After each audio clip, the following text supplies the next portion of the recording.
I don't like this. I don't like it. Wrong way.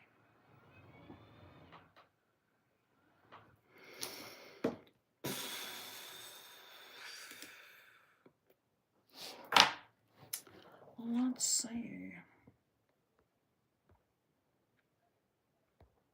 Hello. Hi. Hi. I was being very patient. And we're gonna have to move through this very quickly because we have an hour before get out of here. What is happening? I don't know what's happening. I don't know what's happening. Get out of this. Okay. I got stuff happening. Hello, friend. Hello, hello. How's everybody? I hope everyone is well. I need to turn the brightness down on that. It is way too bright. I hope my little pin picture doesn't get taken down since it's got a pew-pew in it, but I don't think it will. I mean, it is all over the internet, but who knows? Hello, content. How are you? And then I have a dog. So we're going to see how this is going to work out. I'm hoping it works as I'd like it to, but we'll see. An hour before. Yeah. I think Chester did invite me to that, but I don't know if that's just like the standard, just anyone click the link, because I don't have the same setup that they have. So I'm really not entirely sure how that works. I think it's for anyone. So yeah, we're gonna find out. I made a little video today, and I didn't really make a video. I just cut and spliced some things, and you can click and join. That's what I thought, Carolyn. I wasn't sure if I was supposed to get a link or something, but I'm thinking it's just the click part. So we'll see how that works out. It was very well made. I didn't make it, Miss Queen. You gave me some credit for something I didn't do. I did a little beginning snippet, and I just reposted a video. So thank you for that. But my dear, I had nothing to do with that. Although I have been told that I'm making videos of other people, so therefore maybe I should start making videos, because if you're going to accuse me of something, why not partake in it? Hello, Destiny. How are you? And no, I don't know if I'm going to for real, but you know how this is. So anyhow, I should probably get this started. We are at 5 o'clock my time. The podcast is 6 o'clock my time. So we have 1 hour. 1 hour for real. Before you continue. Heaven's Gate Cult. Let me write that down. Have I not written that down?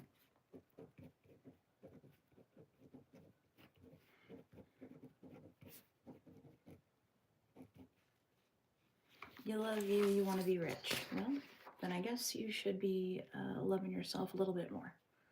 Oh, come on, show off your creative side. Mike, I'm considering it. I have not made any videos. I really have not. So the fact that I am being tagged in posts and saying that I am is disheartening, because I am not making any videos. But you're absolutely right, Mike. Maybe my creative side should come out. Anyhow, how's everyone doing? I love you. Thank you for being here. Wyatt's trying to message me. Wyatt, pay attention. I'm doing a thing. I cannot message you. Hello, Subi. And then he sends it to me anyway. Okay. So if you did not see the video that I happily found on the internet, Miss Queen,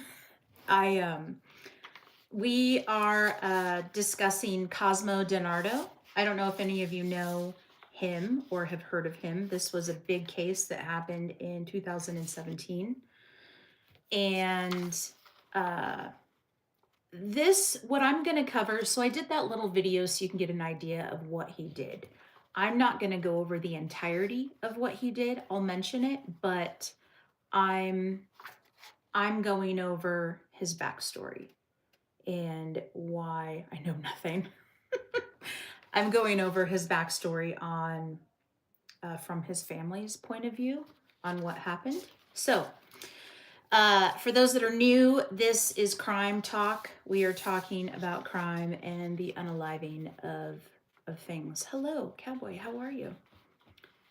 And it could be a little graphic, very disturbing for sure. So, what's his name? His name is Cosmo DiNardo. My friend Terry, his name is also in the title of this live. So, if you'd like to see that, there is a movie. There's all kinds of podcasts out there. It's called The Lost Boys of Buck County.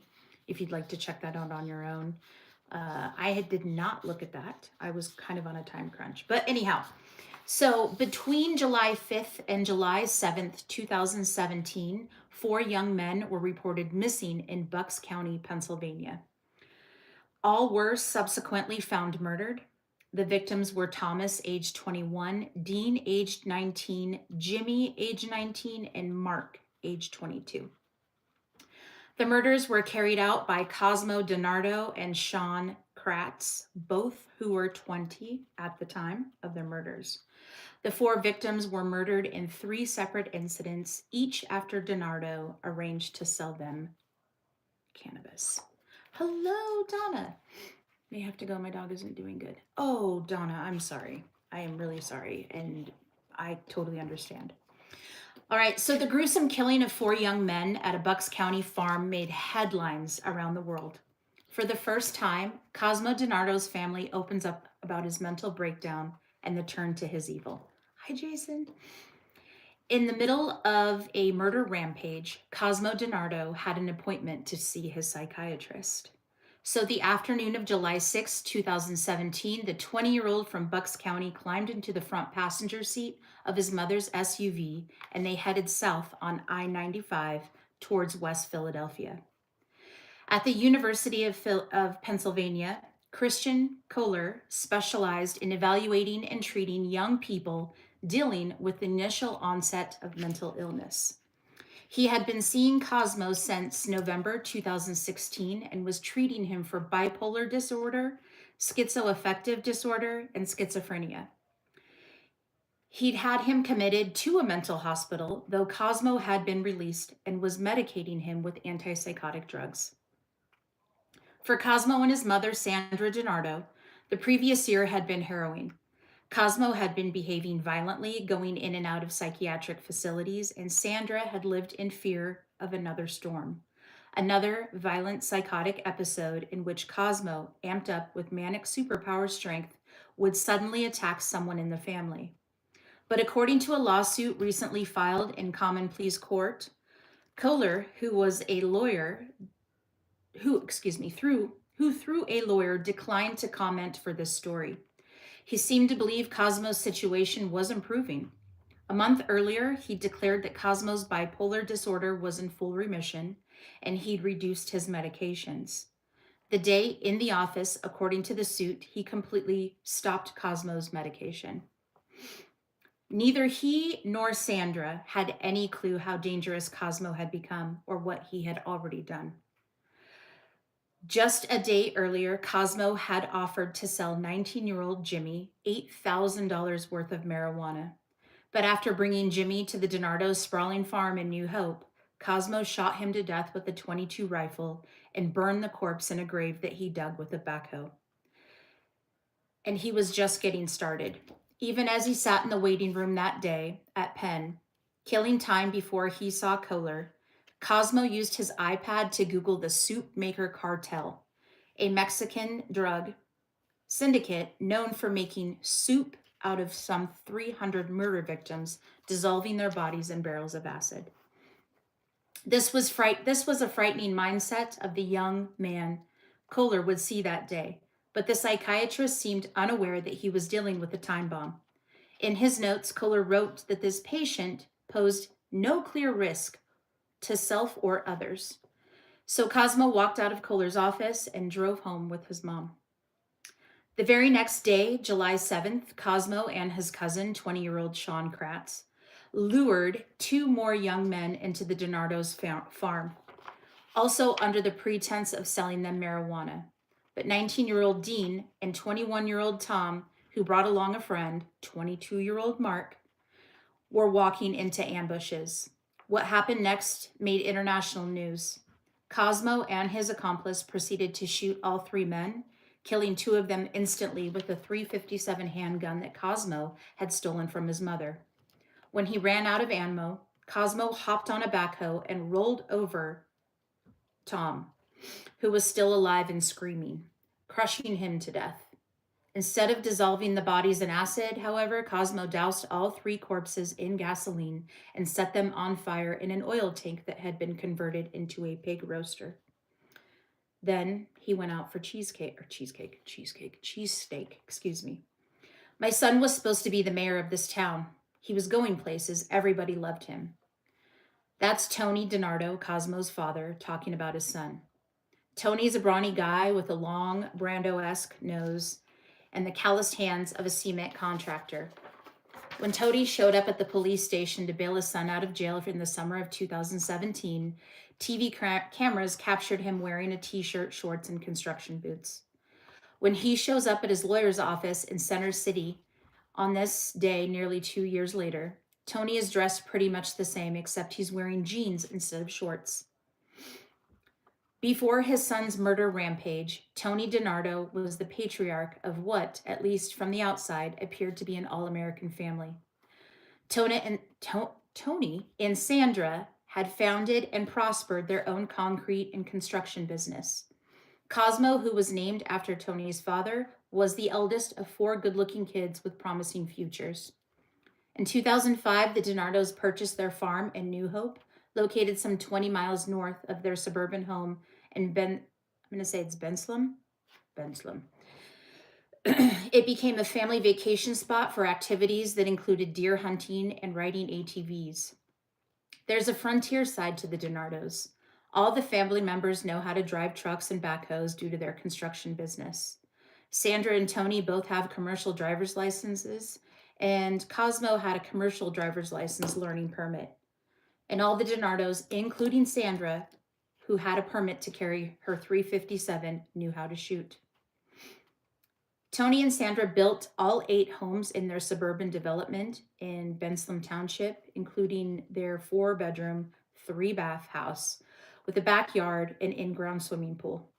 They also built more than 30 additional homes in the city and suburbs, as well as a dialysis clinic and the Bridge, a short-term residential center for adolescents in Philadelphia. In addition, the DiNardos had a snow removal business. When a blizzard hit, the whole family was out plowing snow with trucks and backhoes. The DiNardos have spent a lifetime building what they say was a reputation for being honest, hardworking business people. But now they're internationally known as the parents who bred and allegedly enabled a serial killer. That's why, for the first time, they want to tell their side of the story. Inside the Center City office of their lawyer, George, Sandra looks like a woman who just survived a shipwreck. Her eyes are red and puffy because she cries a lot, especially when she talks about Cosmo. She's wearing a cross around her neck and has long chestnut hair, big dark eyes, and perfect olive skin. Underneath the ravages of guilt and grief, there's an architecture of a classic Italian beauty. One who'd tell you she tried everything she could to save her son, only it wasn't enough. I don't know if there is help for mental illness, she said. I tried to get help, but there was no help out there. Before Cosmo became a killer, Tony and Sandra say they saw him as a model son, a straight-A student, and a dependable, hardworking employee in the family business. He graduated from Holy Ghost Prep and won a scholarship to Arcadia University. He talked of becoming an orthodontist. In part, they hold Cosmo's psychiatrist, Christian Kohlher, responsible for the tragic outcome, and they filed medical malpractice cases against him and the University of Pennsylvania's health system. In a complaint filed by the attorney in February with the Common Pleas Court, Sandra charges that the psychiatrist was well aware of Cosmo's complex and dangerous history of psychosis, suicidal/homicidal thoughts, grandiose speech, and violent behavior. But despite his knowledge, Dr. Kohlher grossly and negligently allowed Cosmo to stop taking his medication, lapse into remission, and kill 4 men. An attorney representing the University of Pennsylvania Health System told his magazine that he cannot comment on the pending litigation. Other people, though, point the finger at the DiNardos themselves. In lawsuits filed in 2017 and 2018, the parents of Cosmo's victims accused Tony and Sandra of functioning as enablers by providing their son with access to all the tools needed to wreak murderous mayhem, including the 357, the backhoe, and the pig roaster. The story of Cosmo DiNardo is about a young man's frightening descent into madness in a world of suburban depravity. It's also about a mother who insists she waged and doomed campaign to save her son from the ravages of severe mental illness, only to see her efforts end with the gruesome discovery of 4 burnt bodies buried on the family farm. Making sure I'm doing good on time. Though some people remember Cosmo as having anger issues, other family friends and neighbors describe him as a polite and courteous young man who was always willing to help other people. Cosmo DiNardo is the kind of kid who would always say hello, and he would grab your groceries out of your hand and walk you to your car. If my husband was digging in the yard, Cosmo would grab a shovel and dig alongside of him. If he saw me shopping, he would carry my packages inside for me. When it snowed, he would shovel my driveway. In junior high, Cosmo was the 130-pound captain of the Bucks County Bears until his football career ended with several concussions and a neck injury.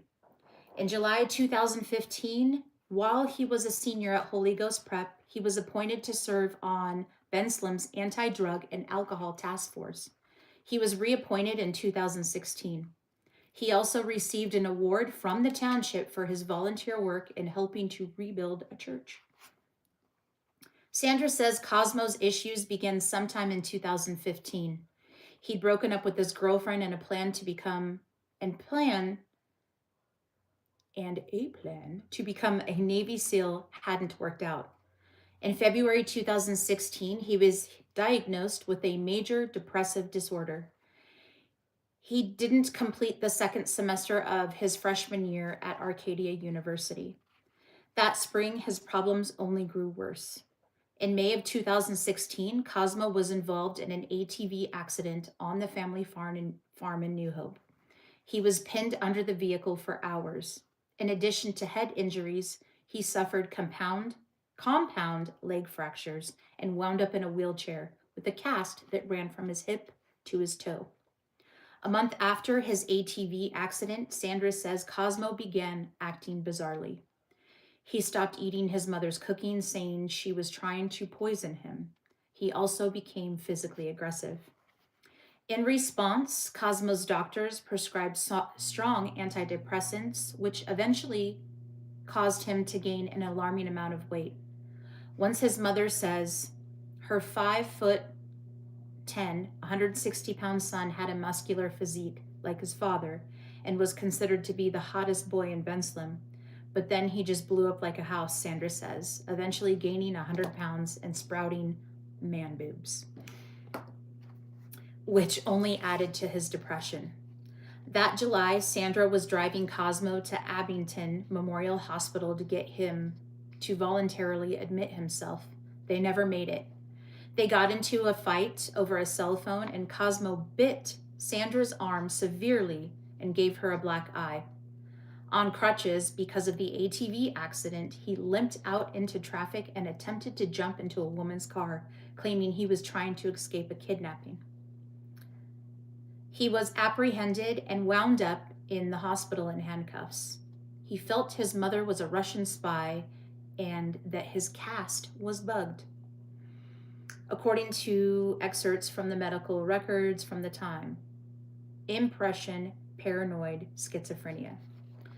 The episode was the first of 3 times over a 5-month period in 2016 that Cosmo would be institutionalized for mental illness. As he moved in and out of mental health facilities, he became increasingly aggressive and dangerous. At Belmont Behavioral Hospital, where he stayed for 3 weeks, Cosmo threw a wheelchair at a female technician, struck a nurse several times, and had to be put in restraints. When he showed up at the Holy Ghost Prep open house in October, he was disorderly and eventually removed and banned from the campus. The following month, he was banned from Arcadia following verbal altercations there. The mother is overwhelmed trying to manage her son's illness, a psychologist wrote in July 2016. Excerpts of records from that time describe Cosmo's parents as extremely supportive, but their son's mental condition as rapidly deteriorating. Cosmo was on and off his meds and having hallucinations. He was hearing voices as well as suffering from delusions. And he was really angry with his father because of Tony's adultery. Cosmo talked about his father's infidelities. Cosmo's personal psychologist, Jeff wrote, said that he hit the car of a woman who was with his father with a baseball bat. His father pushed him and they got in a fight. It was in November 2016 that Christian Kohler, the Penn psychiatrist, began to treat Cosmo. During their first visit, Kohler wrote that Cosmo hunted after his dad with an AR-15, but decided not to kill him.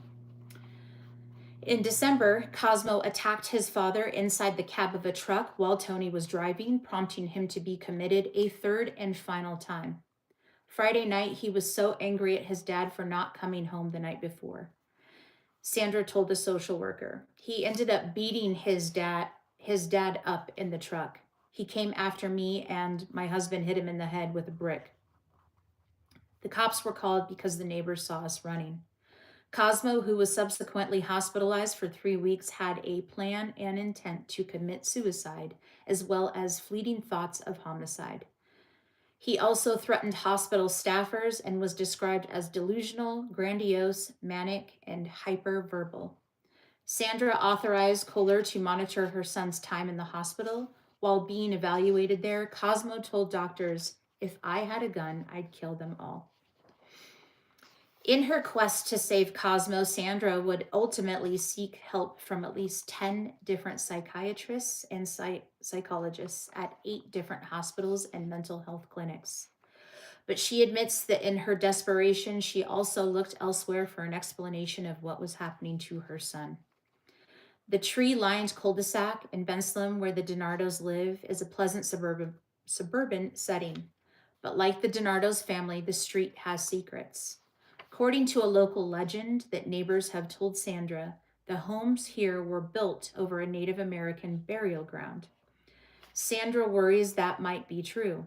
She'll tell you that for years she heard screams in her basement. Her husband, a skeptic, says he thought his wife was delusional until he heard them too.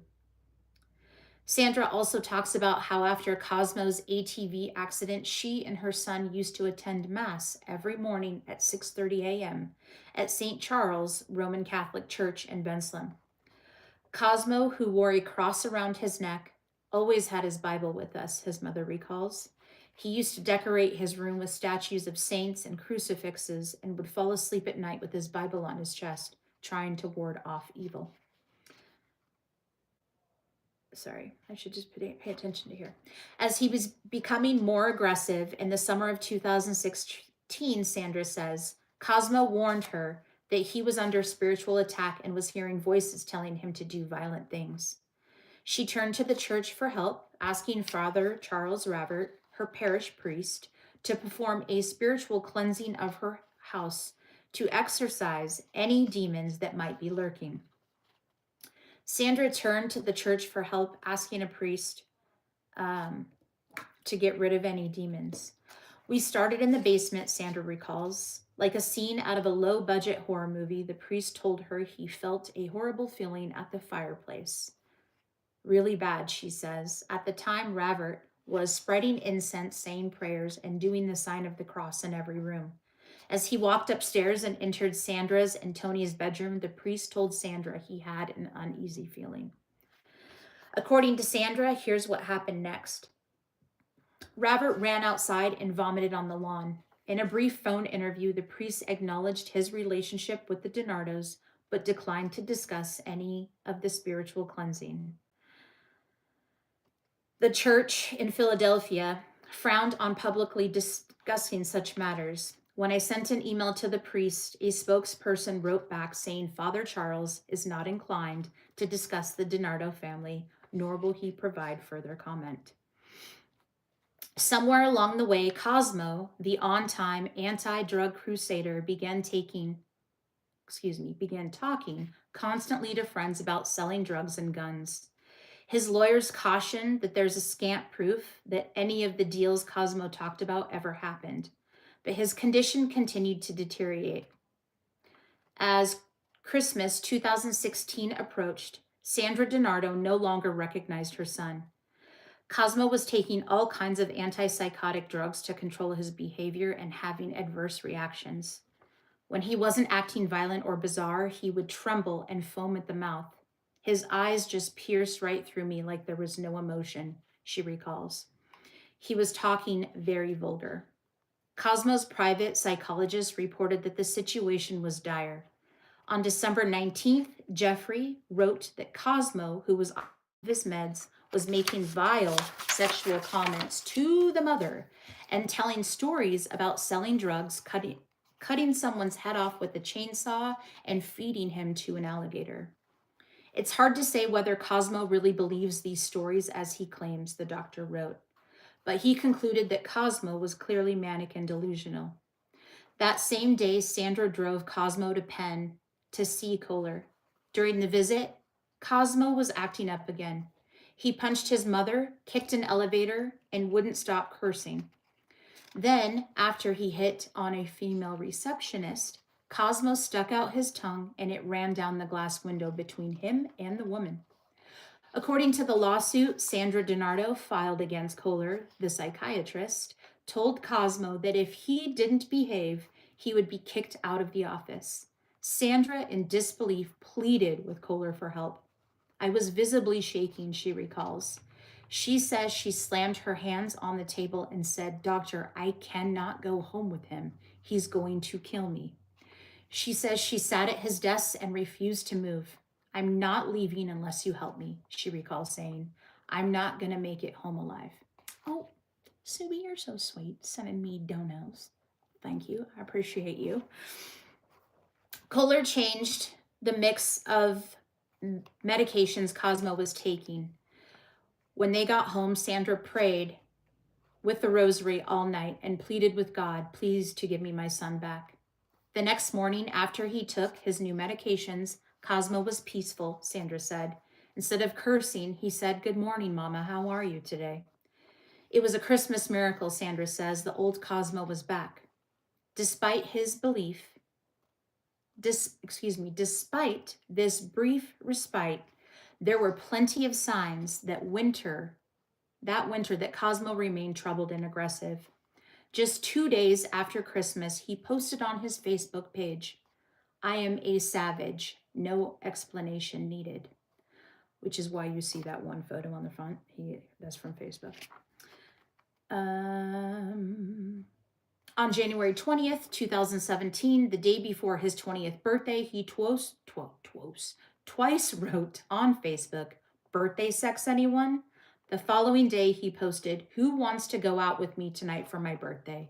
And then, who loves intercourse like me? In February, a witness spotted Cosmo getting into his family's 2008 Cadillac with a shotgun and called Bensalem police. An officer eventually pulled Cosmo over and found him in possession of a Savage Arms 20-gauge shotgun, a felony under a state law prohibiting anyone who has been involuntarily committed for psychiatric care from possessing a firearm. Cosmo was arraigned but never sent to jail, and a judge eventually dismissed the charge due to faulty paperwork. Later that month, Cosmo was involved in a fight at Temple University during which he was cut on the face with a bottle. According to the family's complaint, Kohler noted that Cosmo was cut on the chin and sustained a shiner on the right eye, but concluded that he wasn't a risk to himself or others. During a March 16th visit, per the complaint, Kohler noted that Cosmo had been off his medication for 2 days and had worsened. But by late March, the doctor believed that Cosmo's bipolar disorder was in remission. As of April, Kohler felt that Cosmo continued to make progress. He noted that his patient was taking his meds every other day instead of every day, while observing, according to the DiNardo suit, that Cosmo was experiencing low, hypomanic, elated mood. Kohler reduced his meds. The following month, Kohler wrote in a letter, Cosmo has responded well to treatment and his symptoms are currently in remission. And in June, Kohler, still observing, improved low, hypomanic, elated mood, further reduced Cosmo's meds, and concluded, per the complaint, that his bipolar disorder was in full remission. What is happening? Oh, cute kitties, Miss Kathy. I appreciate you. And if I missed anyone else, I'm sorry. Greetings from Italy. Well, hello from the States. Let's see. Where am I at? Okay, full remission.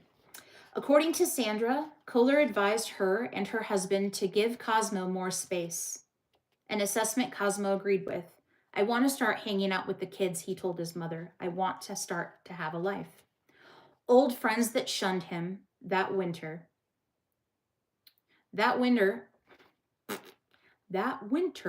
Sandra emailed Kohler to say her son had posted a message on Facebook. It's official. I have no friends. The message broke my heart, Sandra told the doctor. Cosmo needed a friend. Tragically, so did Sean Kratz. Sean's mother, Vanessa, called Sandra and asked if it would be all right if Sean, who was from Northeast Philly and lived in Ambler, started hanging out with Cosmo. The two young men, who were the same age, were related. Stop sending me dollars. Please and thank you. I am just reading a story. Thank you. I love you. That's enough. I'm trying to read and you're making me look at the screen. I appreciate you, Mike. The two young men, they're the same age, they're related. Cosmo's father, Tony, and Vanessa were first cousins, but their sons hadn't seen each other, pay attention, in years. Sean, however, was another troubled young man. He was investigated in an attempted murder in Philadelphia, a shooting that had left another man in a wheelchair. Sean, who's scrawny with a scruffy goatee, walked with a limp because he was still recovering from an unsolved drive-by attack, believed to be retaliation, in which he was shot 19 times. Sandra DiNardo says she didn't know about any of that, or that Sean had been involuntarily committed by his mother for 8 days the previous September for violent tendencies and threats, according to the newspaper account. Prosecutors have alleged in court records that in September of 2016, Sean flashed a gun at his 9-year-old brother and threatened to blow his brains out. He also threatened to kill his sister. Sean's mother committed him to Friends Hospital in the Northeast. When Cosmo and Sean started hanging out together, their mothers hoped they would keep each other out of trouble. Stop it. Did I hear Dono? I appreciate you. Thank you. It's like I can see it because it pops this big color. Hello, friends. Hi, welcome in. I have a half an hour. I gotta keep going. I gotta keep it up. They hoped they would keep each other out of trouble. In early July of 2017, Sandra texted Vanessa talking about their son. Yes, I just feel his whole life has changed, all from hitting his head, and no one is catching it, she wrote. It breaks my heart and people are so mean. No one wants to hang out with him, at least no one good. That's so sad, it really is, Vanessa wrote back. Hopefully he gets better over time. Him and Sean would be good together in that sense. Neither one knows anybody worth knowing. They should stick together and stay away from the trash. Stay away from trash, friends. All the trash. True, Sandra wrote. We just need to make sure they don't get in trouble together because Cosmo has no more sense of fear or what's right or what's wrong. I need some chapstick rocking in my chair. Oh, Jason. I have got 2 if you need one. And this is not a rocking chair, unfortunately. But I have 2 chapsticks. I'll let you borrow one if you need it. All right, Jimmy Taro Patrick, who's 19. of Newtown Township had been a classmate of Cosmo's at Holly Ghost Prep, where Cosmo was a year ahead of him. Years earlier, Jimmy had, stop it! I'm trying to pay attention and write and read. Stop. I physically got a visual, so I just need you to quit it. Jimmy told his grandmother, Sharon Patrick, who raised him, that Cosmo taught him how to make money by selling sneakers. Cosmo would pay kids to stand in line at shoe stores to buy the latest hot sneakers. Cosmo would then sell the sneakers online for a profit. According to what Jimmy's friends told police, Jim graduated to selling weed. Jimmy had an innocent face, but he'd been kicked out of high school. Photos found on his phone showed guns and drugs. And there was also a video of Jimmy snorting a white substance.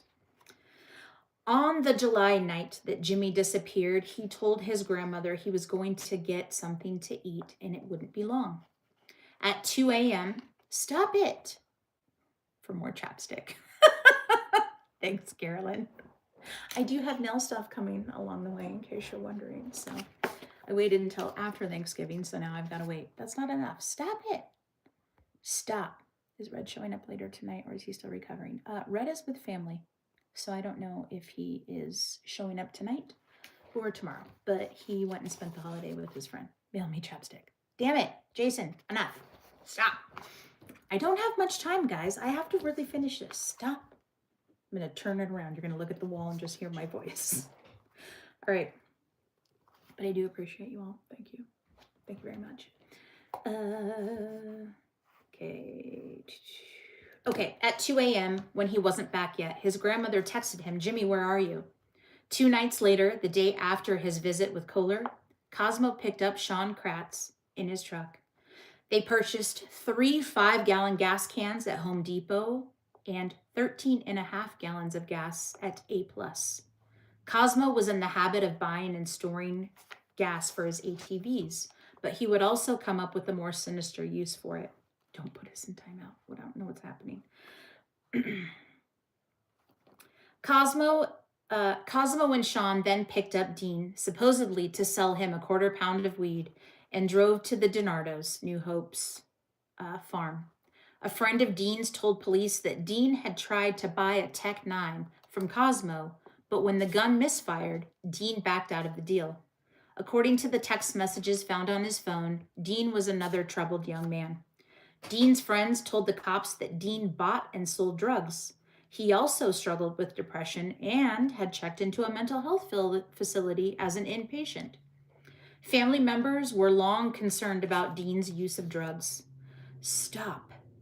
Hurry up. I know. Stop it, Carolyn. Damn it. Only 5 minutes have gone by. I think I've only gotten a couple of pages and then we're done. But thank you for the don't know. I appreciate you. He also struggled with depression. Family members were long concerned about Dean's use of drugs. A few years earlier, Dean's brother texted him to say that people I went to high school with that were like you are all either dead from overdoses or drug addicts. You got to start caring. The same day that they had met up with Dean, Cosmo and Sean picked up Tom and his best friend, Mark, and drove back to the farm. Tom had dropped out of East Stroudsburg University and was working a construction job and a part-time gig at a gas station when he decided to meet up with Cosmo. Friends told police that Tom sold large quantities of weed. When he went to go see Cosmo, Tom brought Mark, described by his mother as a teddy bear who looked and clowned around like his favorite actor, Jack Black. That night, after all 3 victims had been killed, Cosmo and Sean showed up at the DiNardo's house.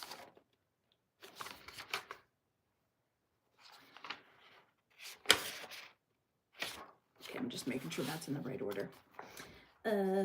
Showed up at the DiNardo's house seemingly in good spirits. They told Sandra they'd been out quadding, riding ATVs. Stop. Larry, I appreciate you. You don't have to do that. I can see it. Cosmo was a maniac. Cosmo had a lot of issues, and I do not know how he could be institutionalized that many times and nobody take it seriously. Nobody at all. Larry, I appreciate you. Thank you. I hope they both use their positives to cancel out the negatives, Vanessa texted Sandra. Cosmo really needed a friend.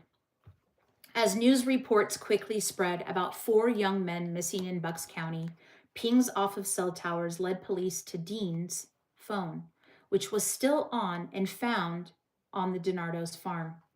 The police also discovered Tom's abandoned car parked on neighboring property. As the media gaze mounted, hundreds of volunteers, police officers, and FBI agents, as well as cadaver dogs and a helicopter, searched the property. After several days, authorities finally unearthed a gravesite containing the remains of Dean, Tom, and Mark. When Sandra and Tony repeatedly asked their son why police were searching their farm, he kept saying he had no idea. After the police arrested Cosmo, his parents at first refused to believe their son had killed any young man, but he finally came clean. Sandra collapsed against a wall crying. People who knew the old Cosmo grappled with the transformation into a killer. I watched him change and struggle with his mental health. A friend wrote on a Facebook post after the murders, identifying himself as a close friend of Cosmo since the 4th grade. The Cosmo I knew for over 10 years would never be capable of anything like this, but his current mental state is not one of a rational human being. Stephen, who knew Cosmo for 6 years, told the police that he could tell when his friend was off of his meds. Cosmo had been a different person since the ATV accident. Damn it, I asked you to stop. What's Chaos doing? She's too quiet. She is quiet. You want me to go look? Fuck. God damn it, Carolyn, I'm reading. Hold on. I'm like, it did take her outside. She has been laying by the fireplace today, and it's very dark here. I want you to know. Chaotic, don't know. That's her way to get my attention. Thanks, Carolyn. I appreciate you. Hello, beautiful lady. Well, hello, sir. Okay, hold on. Give me 2 seconds. And then she's going to come in here, you know.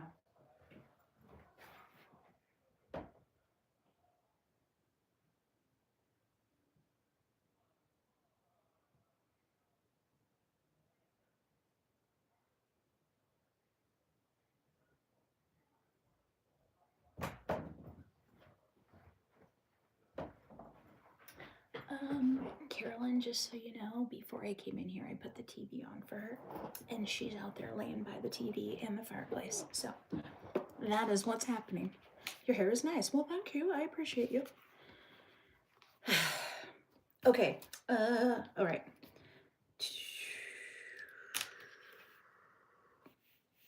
See. All right. People who knew, all right, transformation to killer. I watched him change, struggle with mental health. During a lengthy videotaped confession, which is part of what you saw in that video that I posted, DiNardo told police that he killed Jimmy, his first victim, in self-defense because he saw a Glock in Jimmy's backpack. I knew he was going to whack me, Cosmo said, so I whacked him first with the .22 rifle. Put 2 in the back of his head. The rifle, police said, was reported stolen a year or 2 earlier from North Carolina. When police interviewed Cosmo's parents, the DiNardos said they had no idea how either it or a shotgun found at the barn had ended up in Cosmo's hands. Cosmo told police that Sean shot Dean in the back of the head several times with Sandra's .357. After Dean was down, Cosmo finished the job by shooting him 1 or 2 more times in the back of the head. His head was split the hell open, Cosmo told the cops. Half of his brain was in the barn. Cosmo shot Tom, his 3rd victim, in the spine, paralyzing him. Mark, the 4th and last victim, tried to run away, but Cosmo shot him too, and then he ran out of ammo. Tom was still screaming, "I can't feel my legs, I can't feel my legs." Cosmo quoted the victim as saying, so Cosmo told the cops he hopped on the backhoe and ran over Tom, crushing him dead instantly. In his confession, Cosmo said he used the backhoe to pick up the bodies and dump them in the pig roaster. Then Cosmo doused them with gasoline and lit them on fire. While the corpses were still smoldering, Cosmo and Sean went out for cheesesteaks at Steve's Prince of Steaks, but Cosmo had an upset stomach.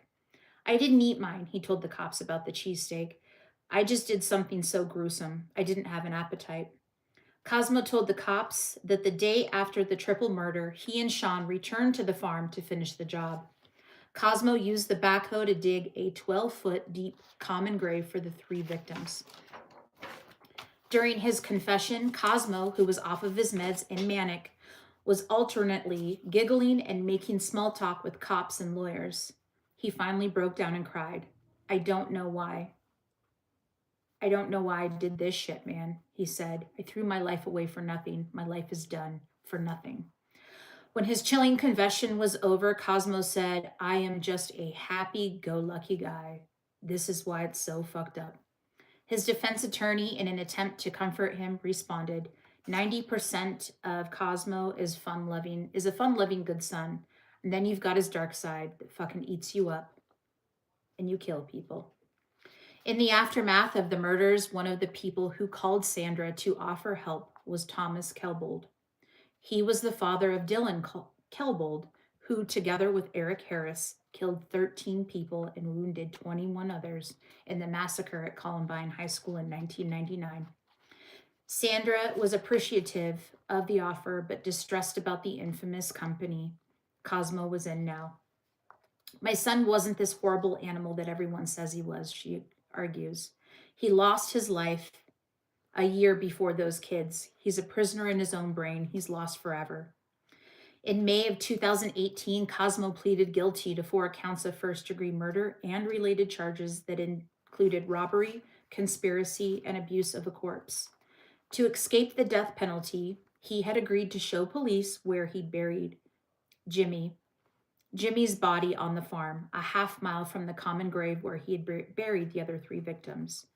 The judge who sentenced Cosmo to 4 consecutive life terms noted that during his confession, Cosmo had shown that to him, human lives are disposable. They have no value. The night Cosmo killed the 3 men, did he intend to murder one more victim?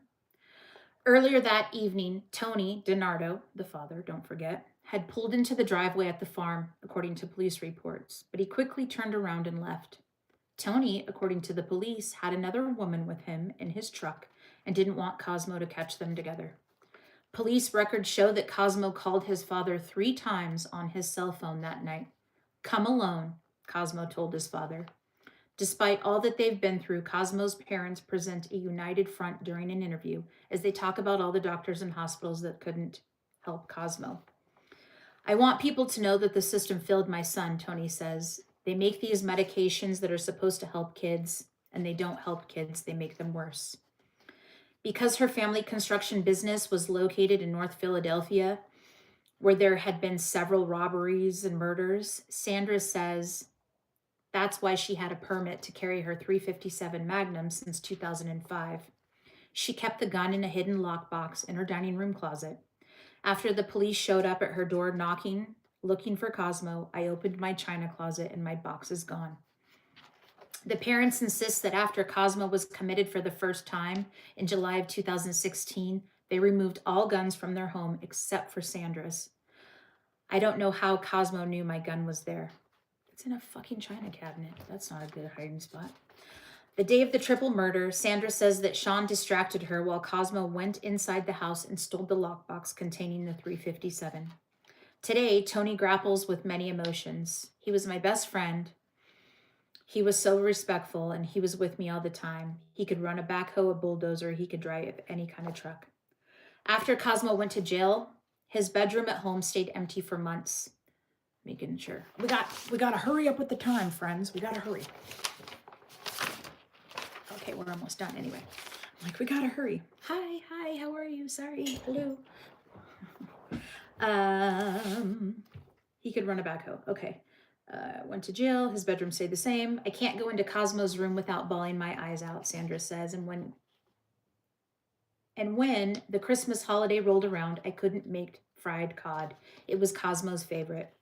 Like the parents of the victims, Cosmo's parents mourn the loss of a son. I cry every day. About the victims' families, he says, I know they have a hole in their heart, but so do we. Our kid is in jail for life. Last May, uh, after he went off of his meds again, Cosmo became manic and got in a fight with his prison roommate.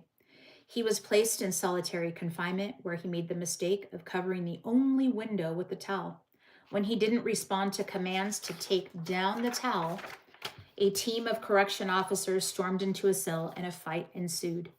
Cosmo wound up in the prison hospital with a broken nose, an injured jaw, and a probable concussion.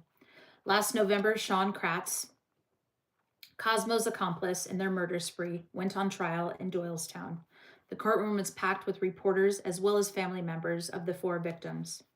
The jury found Kratz guilty of first-degree murder in the death of Dean and for voluntary manslaughter in the deaths of Tom and Mark. A judge sentenced him to life in prison for Dean's murder and an additional 18 to 36 years for the other 2 slayings. And then this little snippet was DiNardo also claimed to be responsible for at least 2 other killings in the previous 5 years in Philadelphia, but investigators have yet to verify these claims. And that is the backstory, my lovelies, of Cosmo DiNardo, who was a crazy man who was off of his meds. Imagine that, my friends. Very good at this. Oh, thanks. Thank you, Jason. I hope Carolyn's in here. Carolyn, I hope I read better for you today. I feel like I read better. I'm very proud of myself. That was easy. Good job, guys. I'm doing good. Reading any chapstick. I got 2 for you. We talked about this. I have the EOS one. Yes. And then I have some Burt's Bees. Coconut and pear. Cosmo was a loose nut. Heck yes. Yes, he was. And Chester and also Jason, I do appreciate you guys for recommending this case because I do recall listening to a podcast about it after I was reading more into it and I heard about the backhoe and that's when it clicked about this. But I didn't know all the details because I listened to so many cases and watched so many and hear about so many. All of the details get mashed together. So anyway, that is that, my friends. That is the story. So I wanted to make sure we got that all done really quickly. We have 10 minutes. 10 minutes before a podcast. So, case misfit. What are you saying, Jay? We have to do a new case. Encore. We have to do a new case. And Miss Rainey is trying to debate whether she should be the bigger person or not. And I have not decided yet. So remember, when we do these cases, we come with facts and facts only. We're not making up shit. So if I make a story, it will not be fictional. Just know that. You're bigger and better. Damn it, Jason! I don't want to be some days. The world is full of big people. Tell-all? Rick, I already did. There was no tell-all. The only thing I can tell is my side, right? And I've told my side. And I've told my side 1,000 times. I can't tell anyone else's story but my own. I've put my input, but you may have missed, or I don't know. Apparently, I'm the one making videos. And I'm being tagged in things because supposedly I'm the one making shit. So I thought, I am not making shit, but maybe I should make shit. If you're going to say I'm doing it, maybe I should show you that I can. But I'm trying not to get into that. So maybe they aren't big. Maybe they're close. I was asleep when all the fun happened. Which time, Mike? It wasn't fun. Did you check out that show based on the true story? No. So Chester, I did not check that out quite yet. I was too busy being promoted in Mr. Wyatt's live to super moderator. And so I was in that live for way too damn long. Taylor Wright. Taylor Wright. If any of you have any other stories you'd like me to cover, I got blamed and I'm an angel. Look, I got blamed too. I just spoke facts. And if they're not facts, then maybe people shouldn't say it on the internet because they did. Mary, I got you on the secret. I only got 4 subs and they're all tied up in my basement. Hold on, let me go back to Pan. Pan, where are you? Pan Wright. Pan Wright. Taylor Wright. Good grief, I'm a nerd. All right. I definitely missed something. I'm working on my roof. No, someone posted a video in their community of screenshots from my live? No, Wyatt's live last night. Because, you know, if you're going to keep watching, I guess send a dono while you're at it. That'd be great. Craigslist killer. Yes, Mike, I got to do that one. Craigslist killer.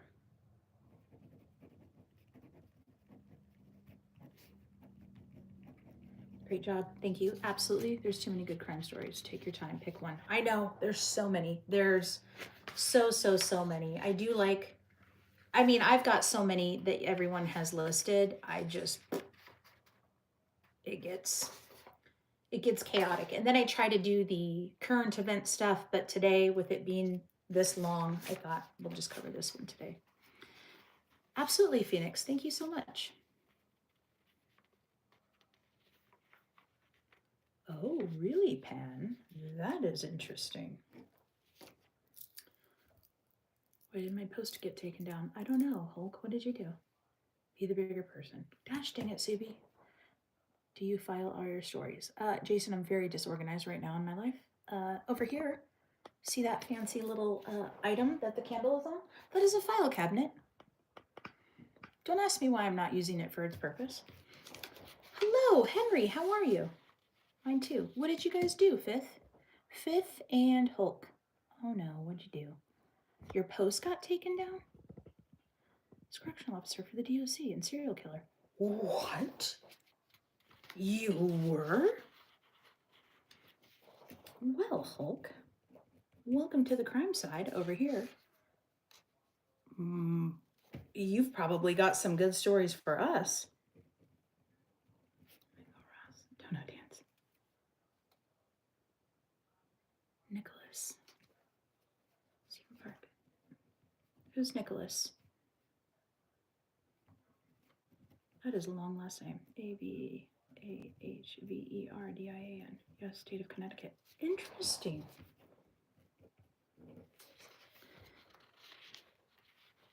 Someone is taking down posts inside of the chat. No, Fifth, I don't see anyone taking down posts. Did you say something, what they thought? Hold on, let me look. Let me click your name before we get out of this. Channel activity.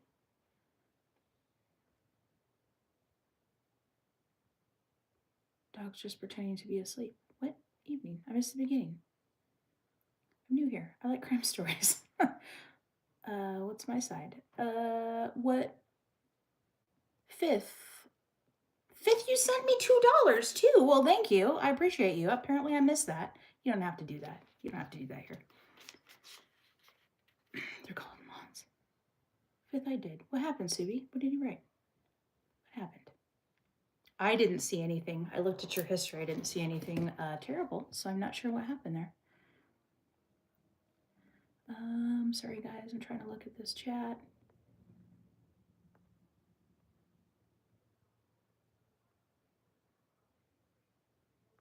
Huh, okay. Well, my apologies. I don't know what happened. I don't remember. You don't remember.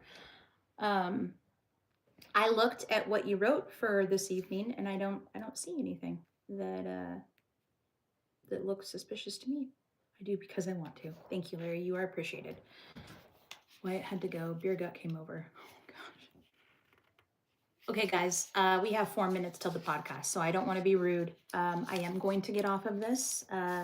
If you guys are still watching the YouTube for people going live, those of you who like Miss Mountain Mama, West Virginia Mountain Mama, and Chester McFly. They both have on their channels the podcast that they're doing this evening. So,